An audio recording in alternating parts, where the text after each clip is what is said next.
So I've been thinking a lot about progress as one does. And I think I often make that assumption that and I think many of us do. In fact, I don't think I'm the only guilty party here. But I think we often make the assumption that progress is good and that things are getting better, not worse. And there's a lot of truth to that. I think things are getting better or have gotten better, right? We have more individual freedoms. We've got better access to healthcare, better medications, increased lifespan, more opportunities, more equality of opportunity. We have a lot of really great things.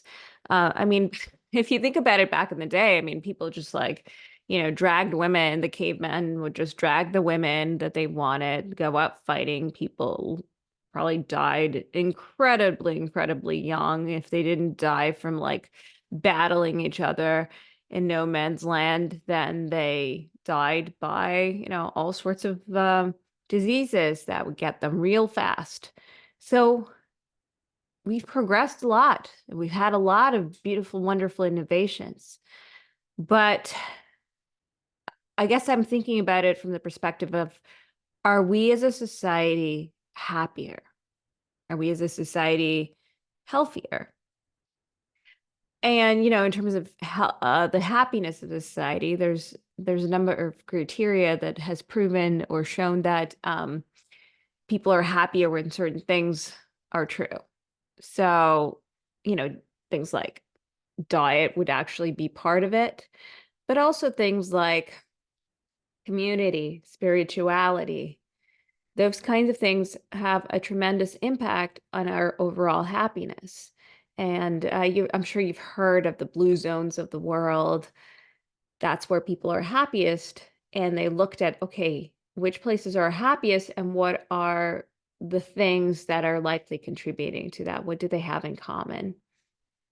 So, I think this is where we're maybe regressing a bit, is this idea of, um, we don't have strong communities anymore, not in the way we used to. There's a lot more focus in individualism. And as an individualist, I kind of like that. But at the same time, it often came at the expense of the destruction of communities. And I think we could really have the two together, but we haven't been paying attention as these things have been falling apart.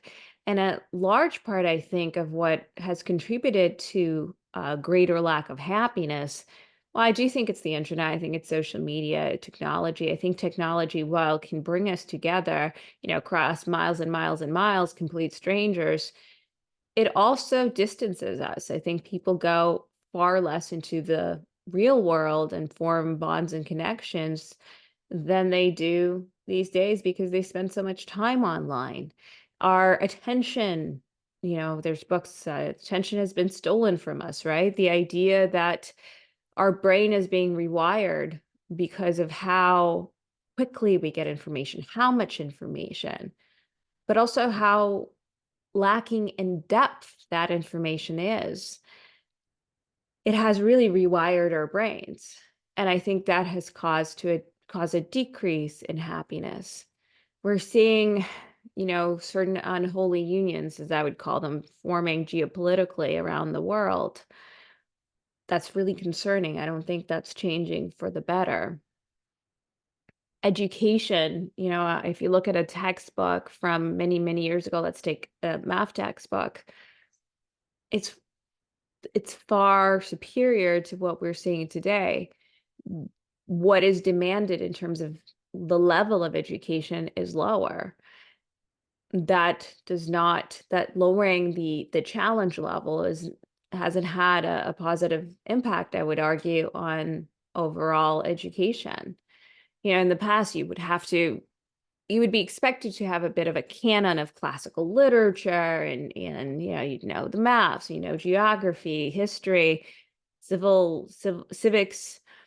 And it's just not the same. If you talk to young people today, I'm sending like one of those grouchy people. It's like, oh, young people these days, but it's true. They don't watch, they don't read very much. They don't pursue, they don't know a lot of classics music, a lot of classic cinema, history. It's those kinds of things I think are very much in a regression point. So I think we naturally assume things are just going to get better and better, better. But I think, and it's interesting because if you look at the whole of history, things do seem to get better and better and better. But now that we're living in it, certain things that feel like they're getting worse. And maybe I'm just lacking in the distant perspective because I'm living in the now. And maybe I'll look back, if I were to live that long, I won't. But let's say I lived in another 100 years and I look back and I would look, yeah, things are better. There's always going to be some nostalgia for the past, certain things we appreciated and liked about it. And then we look and overall things are better.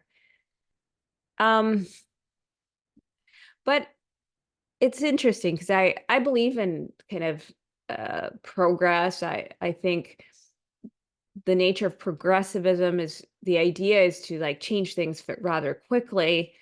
And then conservatism is like, no, no, we have to preserve things, go very slowly, focus on what works and not speed through too quickly.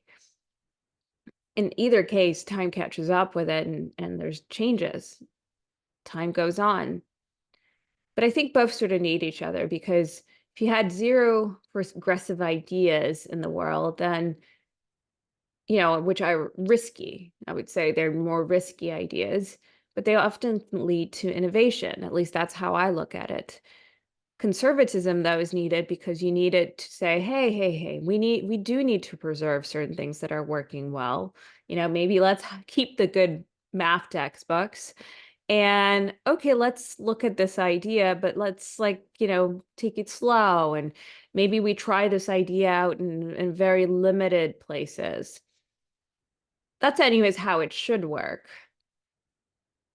Of course, we're seeing so much more extremism everywhere. And so that's not necessarily where we're not heading somewhere good with that.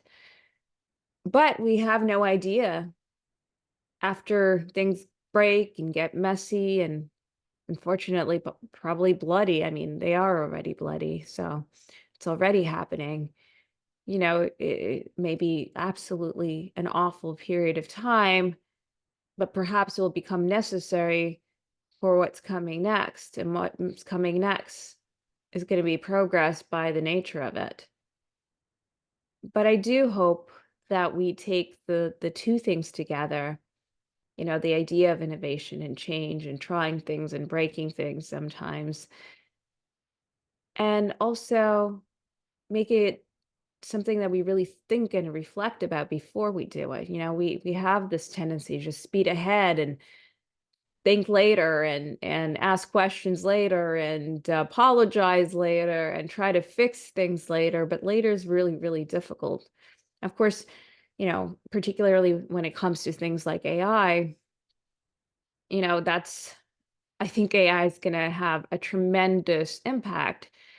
And it's going to be both positive and negative. I mean, people are certainly going to be replaced, jobs are going to be lost, some of our humanity is at risk, but it's also going to create perhaps better systems, more effective execution of ideas. It might bring out the best in our humanity and what humans do and take care of the things that we don't want to do. It will enrich us. It will be a powerful tool. But if we don't think ahead of time of how we taper that, what the negative implications might be and what we can do about it, then we'll also be hurt by these systems. As we see now with the internet, and the distribution of information and social media being like very often anti-social media. It doesn't have to be that way. It's that way because I don't think we've put the right models in place and we don't think about it enough and we don't focus on things. We just proceed. and innovate and create companies without really thinking about the consequences. And I think we can have better systems, but we need to reflect more. And those are my thoughts. I'm very bad, by the way, at ending videos. I think the best way, they say, is you have to say, please if you like this content, please subscribe, hit that notification bell, and follow. And please comment. Every little bit helps. Does that work for you? That's the best I can do. Sorry. Sorry for being awkward.